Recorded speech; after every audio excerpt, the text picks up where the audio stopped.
We are here, Ducks Don't Get Cold Feet, episode number 42. I'm so excited to be able to speak to Edward Robinson. He is the founder of Robinson's Aerospace System. This guy is our youngest guest that we've had on the podcast so far.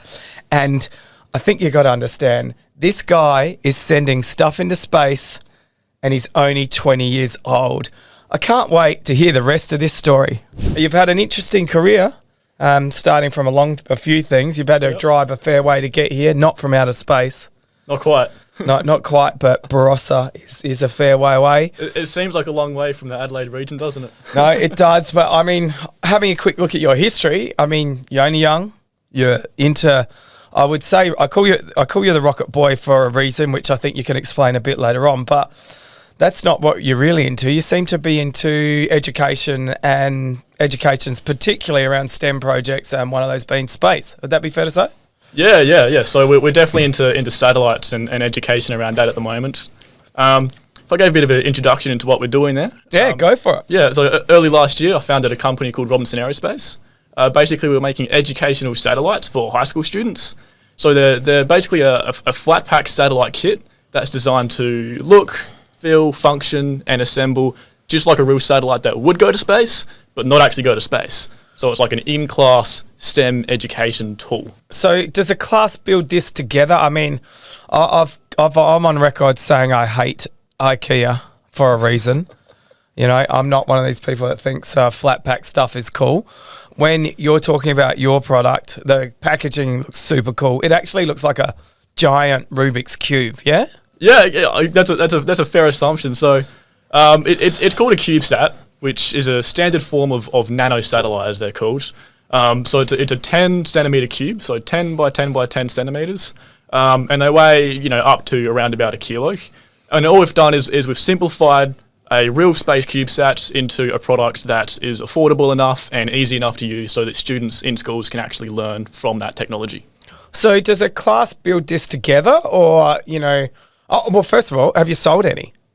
Yeah. So we just finished manufacturing the 28th kit.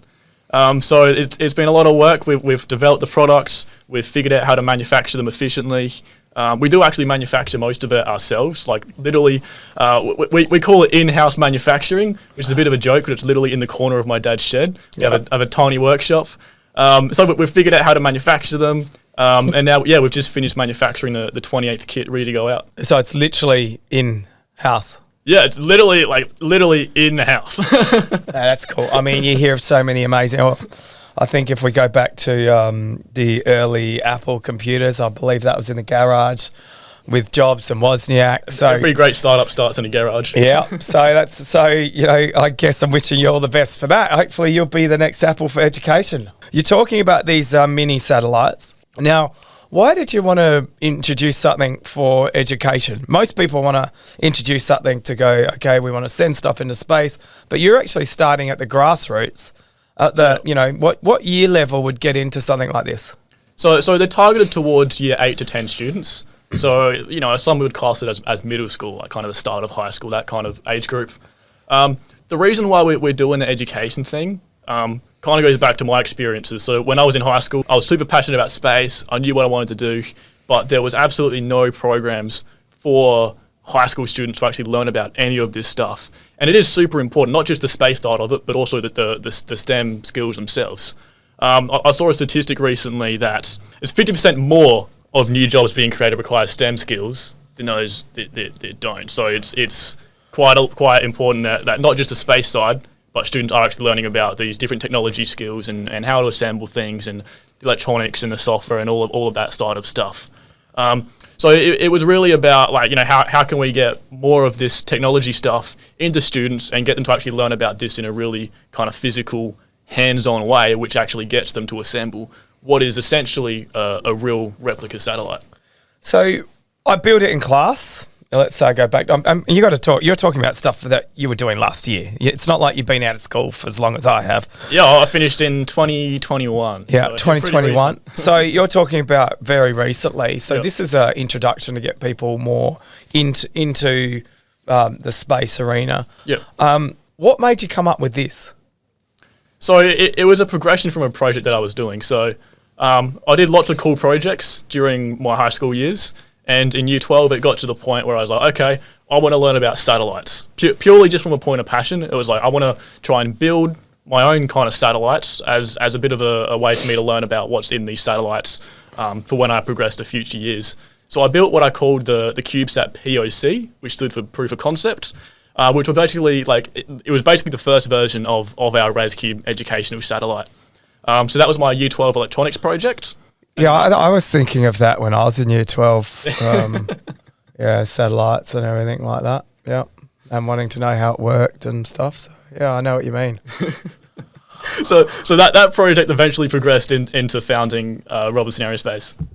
So if we go back at school, you know, most people that are entrepreneurs, so you can use it what you want, but in year 9, you were selling T-shirts. Yeah, so I started my first little business in year 9. It was a pretty simple business, really. I would go to manufacturers over in China. I would buy bulk T-shirts direct from the supplier with a particular logo on it. I'd hold the stock in my bedroom, so it wasn't drop shipping or anything like that. And then I would sell those online, but basically just through Facebook and that kind of thing. And then I'd send those T-shirts to those people. So that was kind of my first little business. It was reasonably successful. I did sell quite a few shirts, but the main success came, I think it was about 2 years later, when somebody actually bought the business from me for $1,500, which for someone who I don't think I actually had a job at the time, that was a lot of money. And I think it's funny actually. You know, you're talking about stuff pre-dropship pretty much as well. So you had to buy the inventory. Are you sure your bedroom's not like the size of a warehouse or something? It is pretty small actually. There was another business in year 11 and 12 where I was buying bulk electronics from the Chinese suppliers, and I was selling them on eBay for a profit. And I had 54 items in stock at one stage, and each of these items I had thousands of in stock. So I couldn't move my room. The floor was just boxes. All of my benches had the stock that was coming in. My parents started to get annoyed at me because there was so many deliveries coming in each day that it kept interrupting their work when they were working from home, because the dog was going nuts because the postie kept coming in and knocking on the door. So I literally during that period I basically couldn't move in my room. It was there was no floor space. I could barely close the door. And then there was my bed, which I would cover with all the parts and the envelopes to package things. And that was it. So did your mum ever ask you to clean your bedroom? I usually try to keep it pretty clean. It's just when it got to that point, there was nowhere that it could physically go. I had no other space. It was the only way that these big boxes full of thousands and thousands and thousands of parts could go was just on the floor in my bedroom stacked up. And what made you find those products? Was that because you were, what were they? Were they making computer parts or what sort of items? So I'm not sure if you've heard of it. There's a thing called Arduino, which is what's used in high schools to teach electronics education. And when most people first get into electronics, they use Arduino to figure out the programming into electronics. It's like an entry point into the world of electronics for making your own project. And with Arduino, there's all sorts of different parts, different sensors, different modules that do different things. And that's exactly what I was selling. So what I was doing is all the people around Australia, which there is thousands and thousands of people doing this kind of stuff, they would be able to purchase them from my store for the absolute cheapest possible price, which would basically enable them to do their project cheaply and quickly. And you knew they had to buy them from somewhere, hence Yeah. I mean, the stores say J-Car Electronics, they stock this kind of stuff, but they sell branded stuff that's 10 times the price as what I was selling these things for. Whereas the stuff I was getting was direct from the Chinese factory. There was no brand on it. It was the cheapest possible way that someone could sell it. And as a result, I was getting a lot of customers because it was so much cheaper for them to get their projects done. Okay, so you started along that, then somewhere along the lines, you've become obsessed with space. Was it something that you saw? Was it a person? You know, what exactly was it that got you into space? There's a very, very specific moment. So throughout my whole life, I've loved making things, I've loved business, I've loved different types of technology. And one day I was going through Instagram. I think I would have been in year 9 or 10 at this stage. and a video came up of one of the SpaceX rockets. So it had gone into space, the booster had returned, and then landed vertically on a ship in the ocean. Yeah, these are like 70-meter tall rocket boosters. They've just delivered a payload into orbit, and they're landing on a tiny ship that's literally floating autonomously in the middle of the ocean.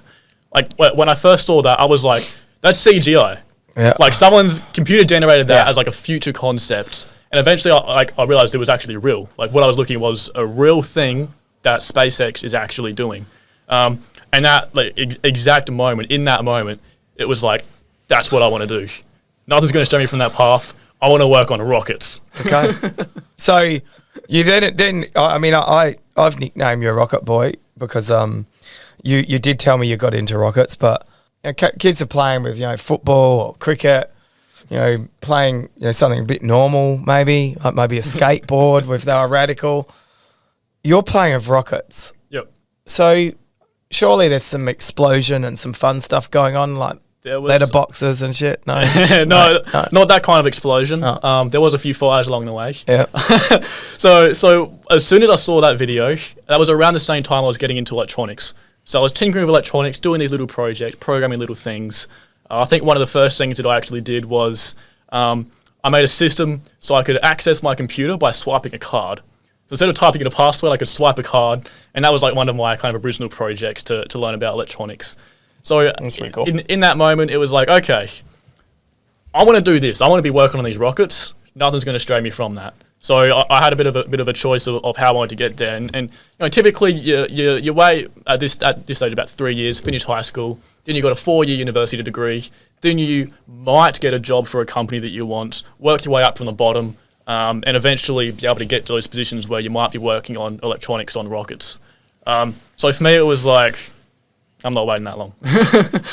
I'm not going to wait that long to get into things. So I kind of combined these passions for electronics and space into one huge project. So the goal was to build a model rocket that worked the same way as a real rocket that went to space.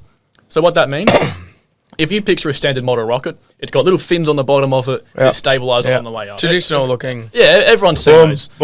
It's got fins, and that's how it stabilises itself. So what I tried to do was make one that actually steered itself by using electronics and software and mathematics. So basically what would happen is inside the rocket was a flight computer. So it was a circuit board with all sorts of sensors on it and processors, and that would send a signal to where the rocket motor was, which had basically like a little gimbal. So it would be able to electronically move the rocket motor side to side. Like a DJI camera. Pretty much, yeah, that, but with a rocket motor instead of a camera. Yeah. So like I'm all over it. Yeah, as that rocket motor would move, it would therefore tilt the rocket. So it's called thrust vector control, or TVC is what it's called in the industry. So that was the first goal of the project. The second objective was to make everything as overkill as I possibly could. So like this whole thing was about learning. Like I didn't care if things failed or didn't work. Like I knew they wouldn't. So it was all about like how can I learn as much as I possibly could through this first project. So that led to a rocket that was made out of custom carbon fiber moldings. I 3D printed the nose cone. I put landing legs on the rocket because I wanted to eventually land it like that Falcon 9 booster, like the SpaceX booster. The launch pad was made out of metal and had like air-powered pistons to move different clamps that would hold the rocket in different places and release at the right time.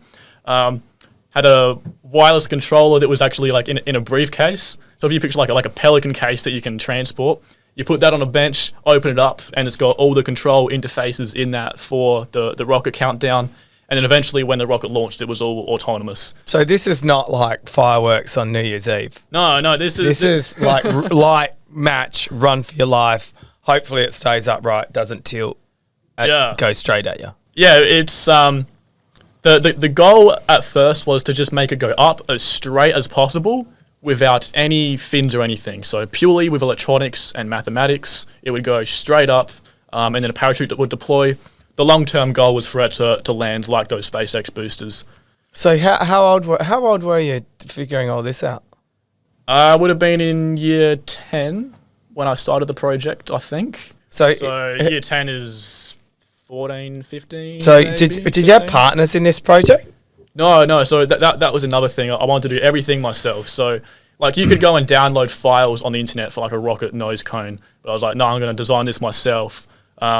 You know, you can find different people that share little bits of the software, but I was like, no, I want to do this all myself so I can learn as much as possible about the electronics, the software, the manufacturing methods, carbon fiber, all these different things that I wanted to learn. So I gather there comes a time when you have to put all this into practice, and you know, I'm assuming, did it take off?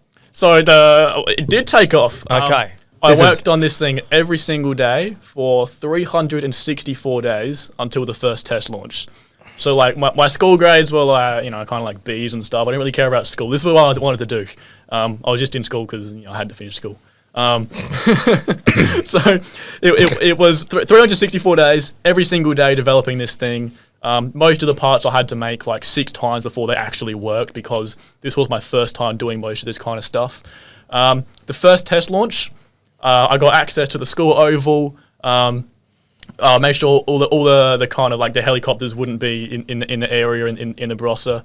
It doesn't go that high. It only goes about 100 meters, but you still need to make sure there's no helicopters. So this is the school. I'm assuming it's a bit of pressure mounting here then. Like the school's, all right, we're going to close the oval. Yeah, well, it was on a weekend. It was on a Robinson's going to set something to space. Yeah, so so it was tricky because the oval is used as a emergency landing pad for the airlifting, like ambulance helicopters. So if there's an accident in the area, the helicopter lands on that oval. So during that time period that I was there, they had to make sure that the helicopters knew that they couldn't land there. So there was all the coordination around that. Then I've got all the gear there. I've got the rocket on the launch pads. Like, don't forget, this is like, there's wireless systems involved. The launch pad has all sorts of clamps. It's like 2 hours just to set up before you can actually ignite that rocket motor. So there's all this anticipation behind this. We've got so many cameras set up everywhere. But the one thing I did do is make sure that very, very few people were at the launch site, because I knew it wouldn't go well. Like, it was a test launch. It was very experimental. It wasn't going to go well. I didn't want a huge amount of people in the area. Safety first. Yeah, exactly. So that first launch attempt, heaps of problems on the day, so many problems, but eventually we got the engine to ignite. And what happened is the engine burnt for about 23 seconds. The rocket sat there on the launch pads because the engine didn't have any thrust. Yeah. And the rocket caught fire. The parts on the rocket caught fire. And there's a video of a younger me running out there with this heavy fire extinguisher I can barely lift, and extinguishing the fire as my rocket falls over onto the ground in flames. So 364 days, working every single day, and it literally just caught fire and went nowhere on that first launch. See? Lesson for life there. The best preparation in the world can sometimes not prepare you for what actually happens. The issue that occurred is, like, as I said, I made every single thing myself. But the one thing I didn't make was the rocket motor, because that's very illegal. That's the equivalent of me making bombs in Dad's shed. You can't make a rocket motor, right? Like, these have these use the same fuel that the space shuttle boosters use to go to space. Like, you can't mess with that yourself. So this isn't just like E85 or something. They're an F-class hobby rocketry motor that we had to purchase, but they were quite hard to source at the time. Actually, I had to get a permit to purchase explosives to be able to own these things. I wasn't 18. They're not going to give a kid a permit to purchase explosives. So what, do you have to consult? Do you have to bribe the teacher? I walked into the study at home where Mum was working, and I said, Mum, I need you to get a permit to purchase explosives for me. And she's no worries, son. She'd seen the work that's going into the project, and she's like, you know, if I have to get a permit to purchase explosives so I can get him his rocket motors, then sure. But even still, you can't, like, very few people sell them. So the only place I could find one was through a local pyrotechnician who had the rocket motor in storage for a long, long time. During that time, the rocket motor had absorbed moisture, which had affected the propellant inside of that rocket motor, so that when the engine was lit, instead of burning with a really high thrust for 4 seconds, it burnt with literally no thrust for like 23 seconds, which is why the rocket just sat there and ultimately caught fire. So that was it. There was 2 test I thought launches. I saw something take off. I've seen something take off. You have seen, so... All right, mate, but wait. Launch number 2. Okay. I went back home, and I was like, all right, what needs to be done here to actually get this thing to at least lift off? So 3 weeks, every single day, I pulled everything apart. I had to replace every part, like 3D printing. You know, I don't know how many parts, redoing all the wiring because everything was just melted. It was a huge mess. 3 weeks later, back to the launch site. Everything's set up. All the equipment worked perfectly this time. There was no issues because I'd fixed those. And this time, the motor did ignite. The rocket went up to, I don't know, maybe 30 or 40 meters. 1,000 feet? 30,000 feet? No, not quite that high, no. maybe 100 feet. If you're talking in American languages there. I'm trying to make it sound better. did a big loop, came straight back down and crashed into the ground. So a second failed attempt, basically. The stabilization system didn't work at all.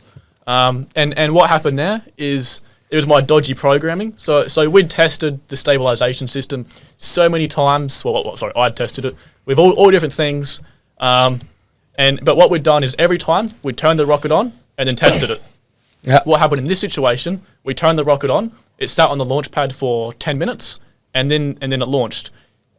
Basically, during that time that it was sitting on the launch pad, the flight computer actually crashed. So it just it was just a physically unstable rocket flying through the sky with no stabilization system to control it. It's not bad. It was pretty awesome. I was excited to see a launch, Yeah. but it's not what we're aiming for. What I was aiming for. After that, it was then into the Cubesat project. What's that, mate? What's a Cubesat? The Cubesat, sorry. Yeah, Cubesat. Cubesat project. RazCube. RazCube. The Cubesat POC, the U12 project that I was working on to start off with. Okay.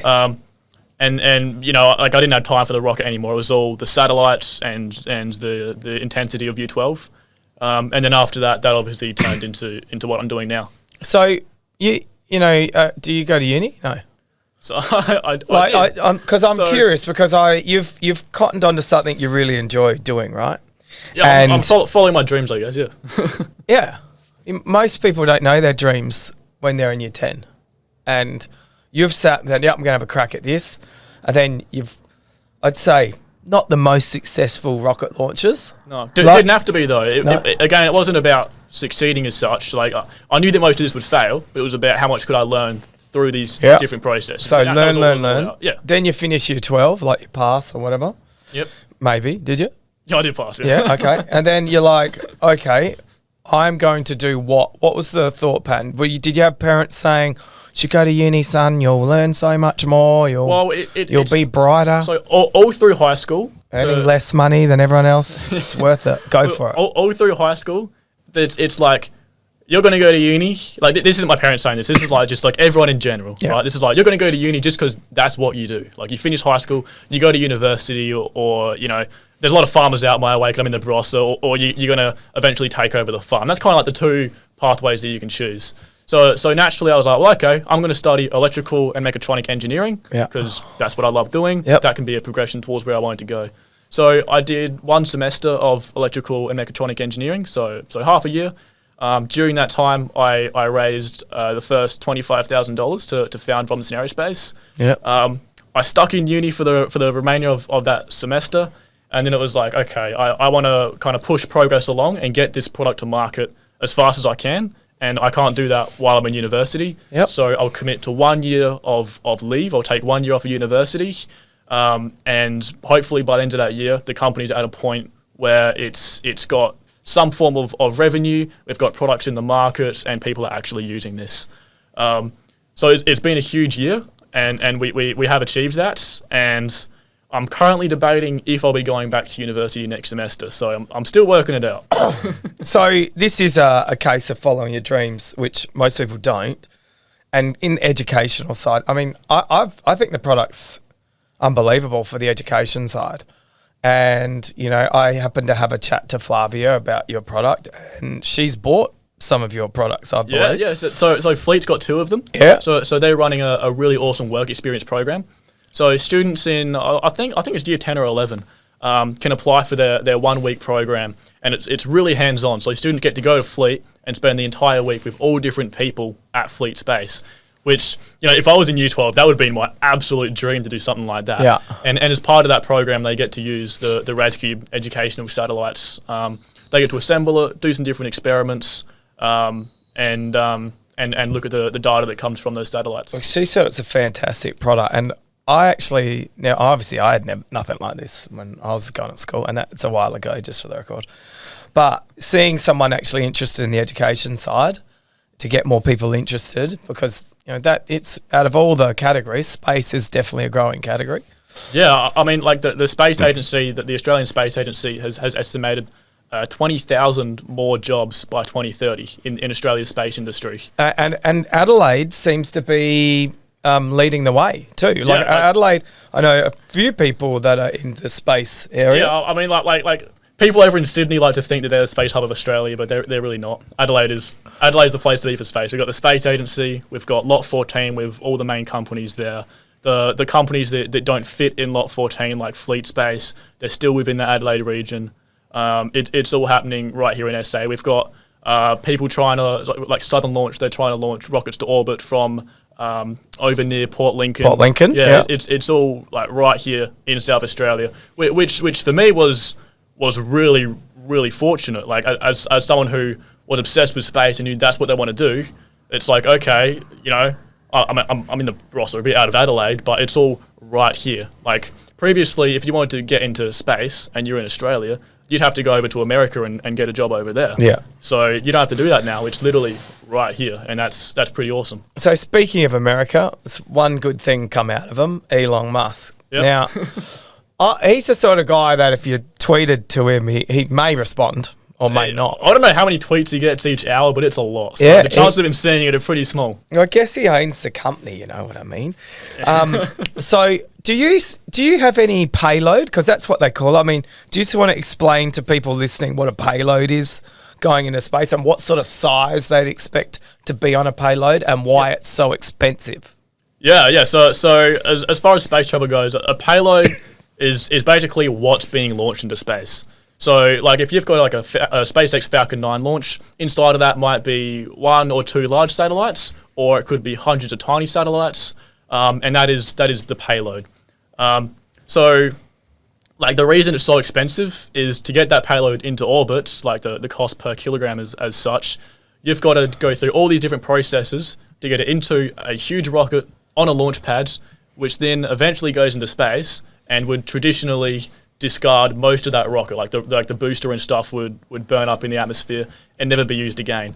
Like what Elon Musk says is like if they threw away a 747 jet every time you flew a jet, the cost of traveling anywhere by plane would be astronomical. No one could do it, and that's traditionally what's been the way for space. They throw the rockets away, so that would be hundreds of thousands of dollars per kilogram launched into space. Yep. Whereas Elon's come in with this idea, which many people deemed impossible, and he started reusing rockets. So they launched the rocket, the booster separates from the payload, comes back down, lands on that ship, or lands on a landing pad on the land.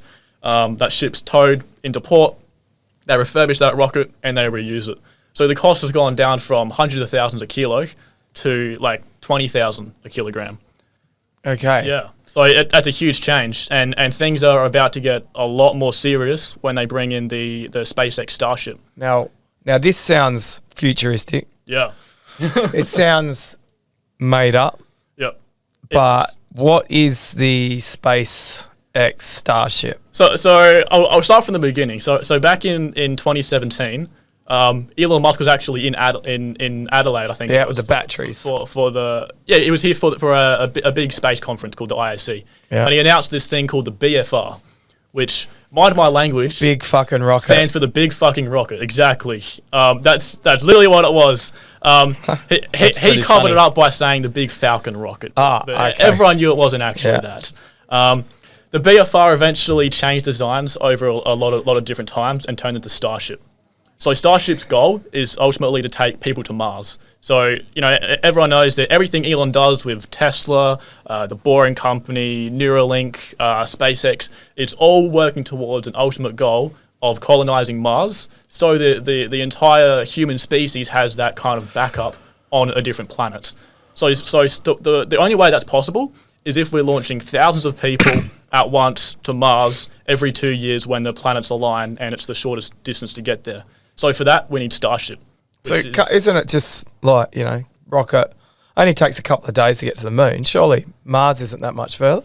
About 6 months. So SpaceX reckon they can do it in closer to 5 months, but it's usually about 6 months to get to Mars, which is a long time to spend in a relatively small rocket. 6 months, and you've got to wait till it's aligned to be closer. Yeah. So you can only launch to Mars once every 2 years. Right. Okay. Yeah. Fuck, that's a fact. I hadn't heard that. Yeah. So once every 2 years, the planets are aligned. You can say aligned. Is that what they mean by the stars are aligned? Planets are aligned. Is that it? Not something like that. I don't know. Wow. So the Starship breaking ground today. It's early, mate. Look at that. We are breaking ground today, mate. So the Starship itself. So I will talk to you for days about Starship. I'm so passionate about this thing. It's the largest rocket ever made. It's got literally twice the thrust of the Saturn V rocket, which took us to the moon. Twice the thrust. Or did anyone really go to the moon? Yeah, every theory around that's being debunked. It's Mate, well, shouldn't the flag still be flying there and that? Why can't they spot that? Didn't one of the astronauts leave a picture of his family? Where's that? I don't know. Who knows? Where's that first footprint? It's there somewhere, if you've got a good enough telescope. Okay, keep going. So this rocket it's big. Yeah, it is a BFR. It's 118 meters tall. So it's the tallest rocket ever built, and it's 100% reusable. So every single part of that rocket returns to Earth, gets stacked back on a launch pad, refueled, and launched to space again and again and again. And that's the main revolutionary thing here. So we've got a 118 meter tall rocket that has twice the power of the Saturn V, has 33 extremely powerful engines on the booster, and it can launch 100 people to Mars at once on just one rocket. 100. 100 people at Imagine once. being stuck on that, some loser people. Like, Stuck in like a so is there a tin list can. of people that have applied for this? I'll put money in there. There would be somewhere. I mean, the list would be... You can't come back, I'm guessing. So the first launches, they probably won't openly say it, but the first trips to Mars will almost certainly be a one-way trip. The chances of making it there... Is that like read the fine print? Yeah, pretty much. Won't be returning ever. Yeah, well, even then, like, you've got to be on Mars for at least 2 years, right? You've got to be able to refuel the rocket while you're on Mars. So you've got to be able to actually make the oxygen and the fuel on Mars to put back in that rocket if you ever want to get back home. You can't bring the fuel to get back home with you. Can't you just add it like a backpack or something? Not quite. Can't you just have like an extra, don't burn it all because you're travelling at 20,000 kilometres per hour? Yeah, try something like 50. 50,000 kilometres per hour. So, something like that on the way to Mars. Maybe Now, I recently saw an image, and I'm trying to find it, of all the space junk. Yeah. Now, there's a fucking lot. Yeah. Like, so if I'm going 50,000 kilometres an hour, I don't think I'd like to bump into a garbage bin. If you hit like a grain of rice at that kind of speed, you're gone. So how you expect to get to Mars without hitting a grain of rice? Really, really good tracking of space debris, and you hope there's nothing that small. Wow. I mean, I guess it depends where that theoretical grain of rice hits the vehicle, but still, you don't want to hit it. Yeah. I mean, I don't, you wouldn't want to hit it. I agree with you. But, okay, so big rockets. Do you think you'll see someone go to Mars in your lifetime? So the short answer is yes, definitely. As far as when that is, the original plan was 2024. No way. Well, that's next year. But, yeah, no way. But why aren't they just cruising to the moon and that? They apparently went there in 1969. So what's the it's story? interesting. So what happened there is there was this huge hype. The entire world was trying Yeah, to it was get a space to the moon. race. The space race. Yeah. Yep. Everyone in those countries was behind it. The funding was there. The hype was there. Everyone wanted to get to the moon by the end of the 60s. Yeah, and they did, regardless of what people say. You wouldn't want to think people would make something up to be the first, would you? I can't imagine America to do something dodgy like that. Yeah, I mean, like, the rockets were pretty incredible. The technology, like as much as it was a lot less than it is now, the technology was there, and I have no doubt that it did happen. I think anyone that Do you want me to doubts, tell you a good space story go ahead. from the Houston Space Center? Sure. Okay. I was lucky enough that PepsiCo took us on a trip. It was actually to the Super Bowl Flex. And one of the things there, we got to go to a VIP tour of the Houston Space Center. So we're there. It's cool. And they said, we've got a very special thing for you. So all the punters were in this mission control. We were in the original mission control. Yeah. Thinking we're cool. So not only that, we had 2 astronauts as our tour guides. So they'd done 3 tours to space. One had been to the International Space Station 3 times. That sound right?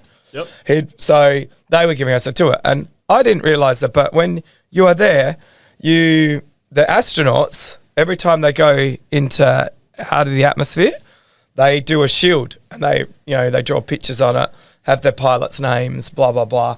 And that's on the left-hand side of the room. And when they do a big ceremony, and when they land, they put it to the right-hand side of the room. So they get these plaques, like you can imagine a plaque. Yeah, the big mission badges, yeah. Mission badge. Yep. You know all about it. There's a couple that are still on the left-hand wall, unfortunately. Yep. Very unfortunate. Missions that have blown up, like Columbus or whatever it is, or Challenger. And they are still on that side. The mission, when they went 1969, Apollo 12, was it? Or 13? I don't know. What was the first? The first one to the moon was 11. Yeah, 11, right? Was So the that one there, issues. that there. So it's got Buzz and whatever their names are.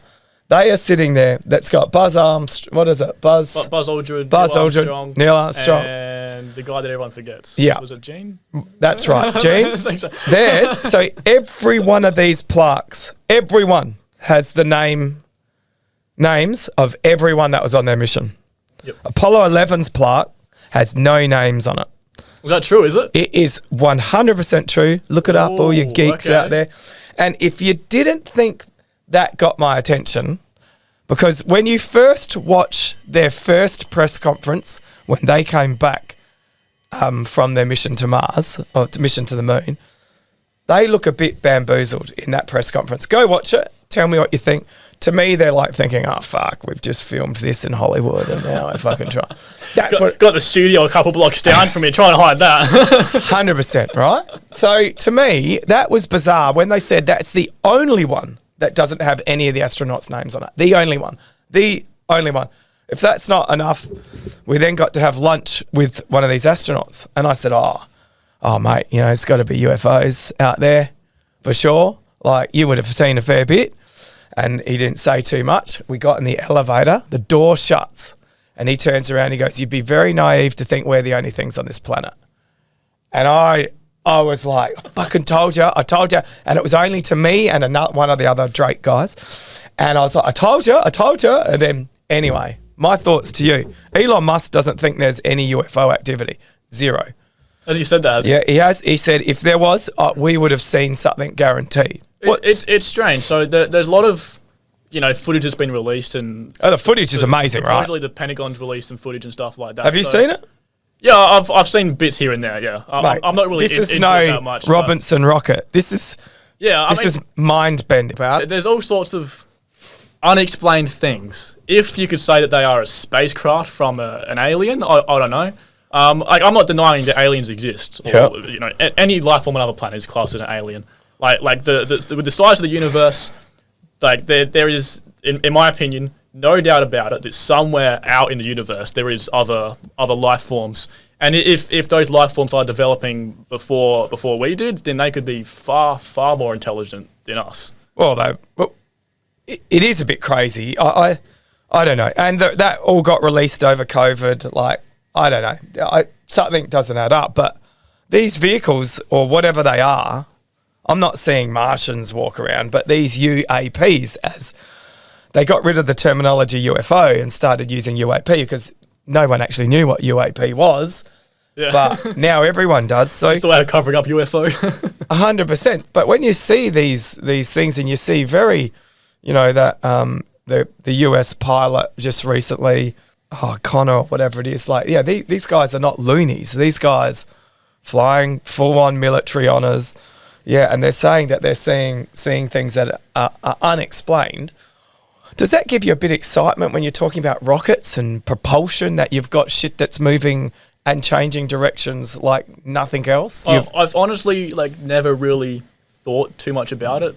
I haven't really done much deep thinking about it exactly any of the footage. I see different footage come up, and I look at it and I'm like, there's got to be some logical explanation to what happened. There's got to be, some very specific atmospheric conditions where the light bounced in a certain way. I don't really know. I'm not trying to deny things here. No, it's your opinion. Everyone's allowed. I haven't thought too much. And if you look at some of the physics involved in these different supposed aircraft, those aliens could be far, far more intelligent than us, but there's still laws of physics involved. And regardless of however intelligent they are, you can't break the laws of physics. That's if the laws of physics are right. Well, there's another argument. Where do you stop with it? Well, I don't know. I fucking want some plain as day, obvious, my own eyes, a UFO, so I can sit there and go, fucking told you so. But I've had a UFO experience, and I've said it a million times on the podcast. I'm not going to say this, and I can tell the eyes are rolling back at the rest of the team. But I'm telling you that if there is something, and it can have propulsion different than the way we consider propulsion, that's the part that I think is going to change everything.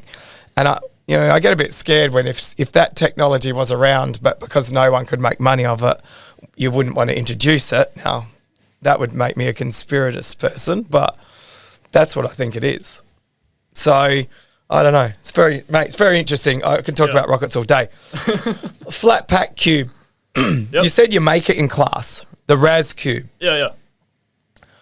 What's so special about what's stopping me going to Alibaba and coming up with a flat pack cube to knock off your cube design, mate? So internationally, there have been different educational CubeSats pop up every now and then. Most of them, they do a very short manufacturing run because it's like a student's project kind of thing.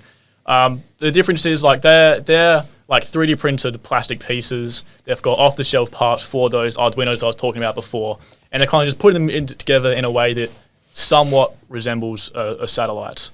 Like what we've done with ResCube is we've literally made something that's actually meant to look like a satellite. Yeah. So it has an aluminium structure. So we CNC machine all of the aluminium parts for that. It's got 5 custom designed circuit boards inside of that, which are again designed to replicate a simplified version of real CubeSat circuit boards. It's got the software that goes with it. It's got the lesson plans and other learning resources with it. So we provide all those lesson plans mapped to the curriculum for teachers.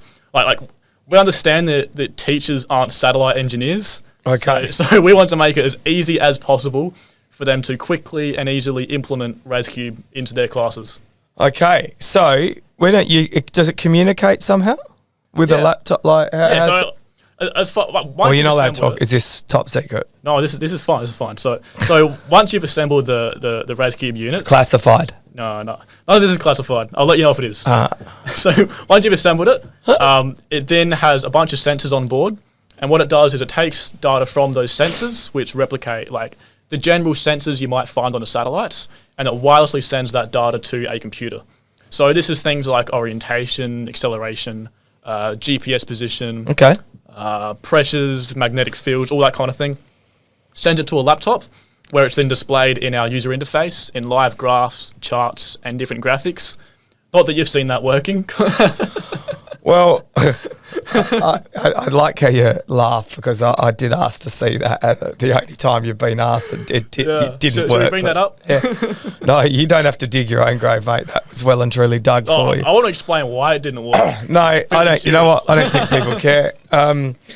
But what we can say is that's cool. I think it's cool. It's great seeing a young person. What is it? What made you think there's something here for you, and what possibly made you think you could probably make some money off this?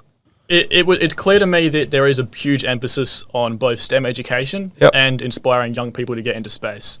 So, when founding the company, money was not the priority. Right? It was when I first founded it, it was okay, we need to earn money so we can continue making cool products for these students. That like originally it was not about the money. Things have changed over time as we've realized we need more and more money to make things happen. The priorities change.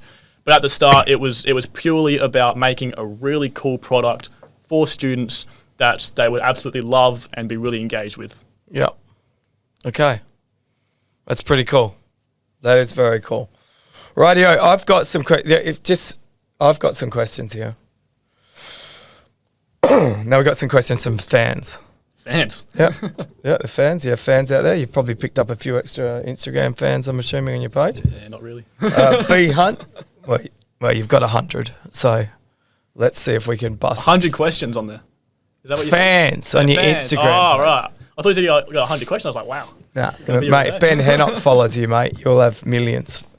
So, B Hunt, what's the most rewarding part about having your own business and a unique product? Being able to do things the way that you want it to be, and then when you've actually achieved, like in the case of products, when you've achieved actually developing that product, it's quite good to look at that and be like, you know, that's something that I've developed myself. Especially at the moment, like we don't have people making this stuff. Like I make it myself. We are sending one to space next year, actually, and that's On what? Who's rocket? So I'm surprised it hadn't actually come up earlier. So like we're in education, right? We make educational products for schools. They don't go to space, but we are trying to diversify a little bit, and we're developing one that will go to space next year. So the story behind that is that will be mounted inside of a prototype space capsule developed by a European startup called the Exploration Company. So they're trying to make a space capsule to deliver things to space stations and the moon and that kind of thing. And they've got this prototype capsule. Because it's a prototype, space on board is extremely cheap relatively. So we got offered a really, really good deal. Are you allowed to say what good deal is, or you're not? No, I probably shouldn't say dollar figures. All right, is it under $10,000? All right, again, I shouldn't say. That's top secret, classified. Yeah, I mean, like, no, it's okay. I wouldn't care, but the company might care if I said that kind of thing. Okay, so are you trying to tell me if I was just happened to be on the moon, Mars, I could get my I could get something sent by FedEx. Eventually, I suppose. One day in the distant future. Wow. Okay, so you're on this. Yeah, prototype. So we're like our satellite will be in the unpressurized cargo. So like it's the same conditions as space, but it's attached to the space capsule. What that means is that capsule will go on a SpaceX rocket. It will launch into space. It will orbit Earth 3 times to test all the capsule systems. It will deorbit, re-enter Earth's atmosphere, get really, really hot and hopefully not disintegrate, parachute down, land in the ocean, they'll recover it with boats, we'll pull our satellite out of it, and we'll actually get the satellite back. So the goal here is to basically send a payload into space, which is as close to our traditional educational ResCube as possible, so we can then actually take that into schools and say to students, you're building ResCube in class, this is the one you've built, this is the one that actually went into orbit. It spent like 3 hours in space orbiting Earth, and it came back, and here's the data from it. So we really want to make that direct correlation between space and what they're doing in class. That's cool. That is cool. Who's this Jackson Burford? Who's this punk? Yeah, so the 11-year-old kid. Yeah. So basically, for this project to help get things done, we've teamed up with a new organisation, I guess you could say, called VXS Space, and it is run by this 11-year-old lad named Jackson Burford. So this 11-year-old is a freaking genius, right? More genius than you? Yeah, definitely. He must be minted. Is Jackson's Burford dad a millionaire? He is a very smart. No, not a billionaire. He works for a cybersecurity company. He's an absolute wizard. He's a very smart man himself. Yes. 11. So this is Doogie Howser. Yeah, he's a very smart young kid. And what he's doing is developing a radiation sensing module. So like a single circuit board, which will go inside of the ResCube payload. It'll measure different radiation, different shielding, some other stuff around that during its time in space. Like most of this, it's not about the data itself. It's not about the experiment. But it's again about for him to learn the process of sending something into space. So, like what we're doing here with this project is we're enabling an 11-year-old, possibly the youngest person to ever develop a space payload, to put something in orbit and get it back. Hang on, is this guy from Adelaide? Yeah. Stop it. I got to meet this kid. You are joking, aren't you? He would love to have a chat with me. All right. He's all over it. Add him to the list. All right, back to questions. When can I buy one from Drake's? Probably never, mate. All right. You got a little section like the Hot Wheels cars. I love looking through the Hot Wheels cars, seeing what's in stock. Got a DeLorean once. That was nice. Anyway, imagine like you got the Hot Wheels cars. You got, I don't know, like Barbie dolls or something, and you got satellites. There you go. If I get enough comments, looks like I'll bring satellites in. Hudson Cook, why did you choose to do this, and what was your inspiration, and what inspired you to do this? Give or take the words. So, I mean, we've been through a lot of that. It was a natural progression. I love business. I've always wanted to found some form of startup. I love electronics and space. I want to get into the space industry, but I can't really get a job working for a space company right now. I have no degree. No one's going to hire me. So it's a way for me to meet people, to make an impact, to develop these cool things, to learn more. And I mean, if things do go well, not that it against my priority, if things do go well, make a bit of money that might help fund more cool projects. Yeah, cool. I love it. At what day, Mal, at what point did you know you're on a winning idea? Do you actually know that?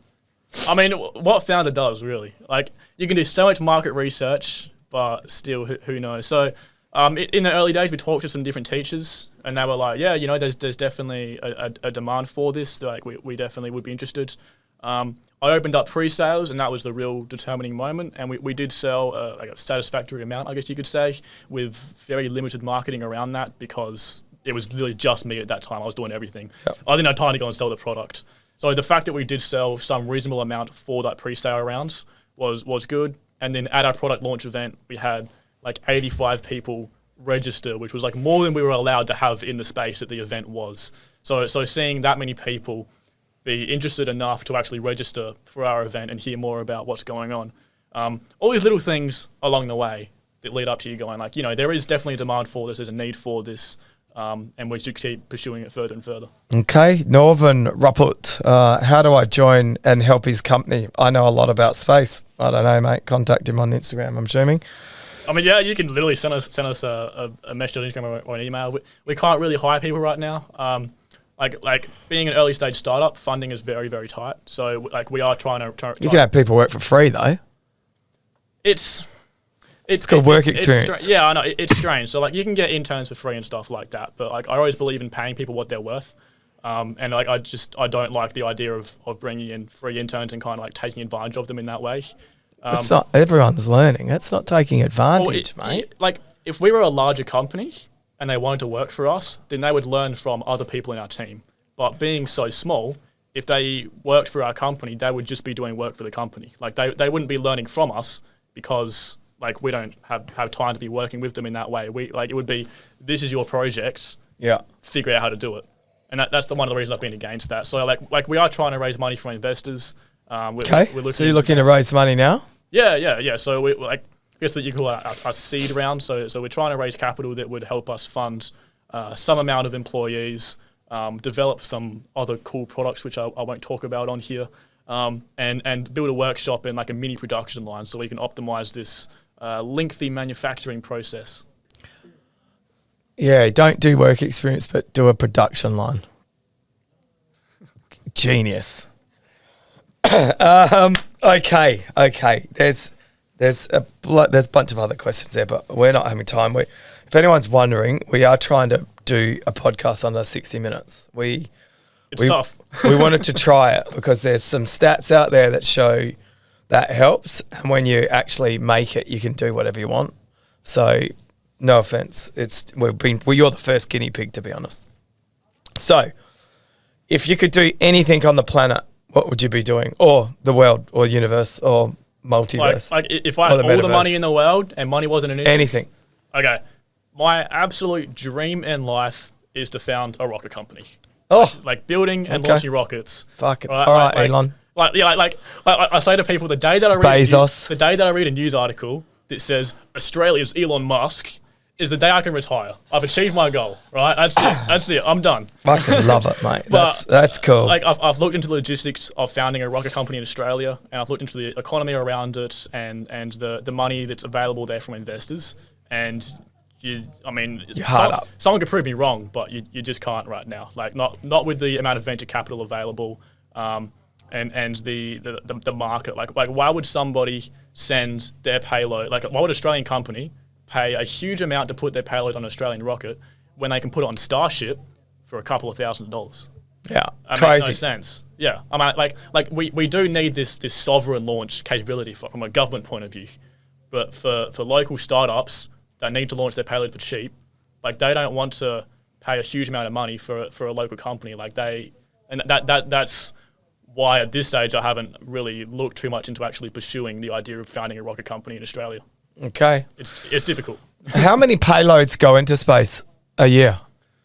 Do you know that number? It's huge. So SpaceX, their current launch cadence on SpaceX alone, just one company, is an average of more than one rocket each week. Really? Yeah. Like every week they're launching multiple rockets. This year will be the biggest year ever. Like there'll be like an average like 2 rockets a week, and that's just one company. Like you'd be amazed how many countries do actually have the ability to launch rockets to space and do. Like there's like a lot of stuff on the news is mainly focused around the US, but like obviously Russia has rockets, India has rockets, China has rockets. In fact, China has a space station with crew on it right now. What, another one? Yeah, so we've got the International Space Station. And then the China Space and Station. And then China has one as well. Like, that'd be safe. Very few people know about it, yeah. Fucking hell. Right, so they have their own space station? Yeah, it's called Tiangong, I think it's called. Is it still in one piece? As far as I'm aware. Right, things have come a long way. So they're launching rockets very often to service that space station and to build it. So 180 rockets were launched into space last year. There you go, a huge amount. Wow, yeah. That's more than one a week. Okay. Well, I'm not going to ask you my usual question if you know now what you didn't know when you were younger, because that sort of cancels that out. Still pretty young. Yeah, still pretty young. If there was one thing that you could do that would have an impact on the world, what would it be? There's a lot of ways I could go with that question. All different ways, actually. Like something that I'm passionate about, obviously, is rockets, and I do think it is important to have humans on another planet with sustaining life, because the chances are eventually in the distant future something's going to happen to this planet. You know, whether we destroy it ourselves with global warming and that kind of stuff, or be nuclear power, mate. Yeah, or we destroy ourselves with nuclear weapons, or there's an asteroid or something like that. Something eventually, in who knows how many years, will happen to this planet. So it is important that we do have like a backup of the entire human civilization on another planet, with Mars being the best suited planet for that. So I would be working on that. Okay, I'd love to see the criteria for that. That wouldn't be corrupt at all. Rightio. Last question. If you died with an asteroid attack, it's a deep question, and came back as a game or a board game, what board game would you be? Or game. Could be any game. Honestly, I don't play many games. I don't have time for it. Yeah. This question has caught lots of people. Yeah. I can understand. Monopoly. Okay, done. Any reason for Monopoly? It's a game about business and figuring out how to get things done with the resources you have.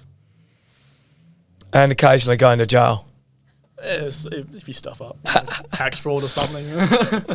There you have it. Edward Robinson Aerospace Systems. This is the sort of talent coming out of here in Adelaide, South Australia. Very focused on space education, which I think is fantastic. Fantastic for you to be so excited about it. I feel bad we are only done a 60-minute podcast. I'm flagging up. I'm not a fan of this 60-minute idea.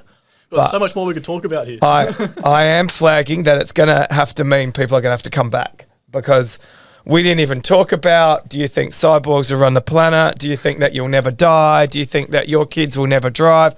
We didn't even get onto all the exciting stuff. You got heaps of questions there on your computer still. I got a million. Fans, yeah. But it's great to see the enthusiasm and you're putting it into practice. If anyone wants to know more, check out his Instagram page? I'm assuming, does he have one? I don't know.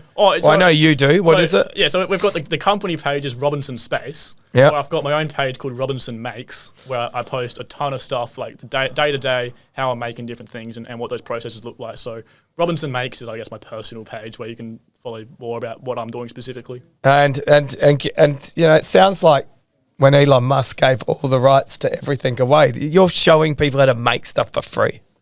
Yeah. I mean, like as I said earlier, I'm pretty open about what we're doing with the company. So it's all right there, exactly how we manufacture everything, what those processes look like. It's like, none of it's a secret. You can figure it out yourself if you want to, but like I want to be able to help people figure out how to make cool things. So yeah, why waste your time doing it yourself when you go to the original Chat GPT right in front of me, Edward? Thank you for today. So much insight there. I wish you all the best with your payload into space. I wish you all your best with your flat pack business and educating kids all around, not only Australia, the world. Thanks a lot for having me. Thank you.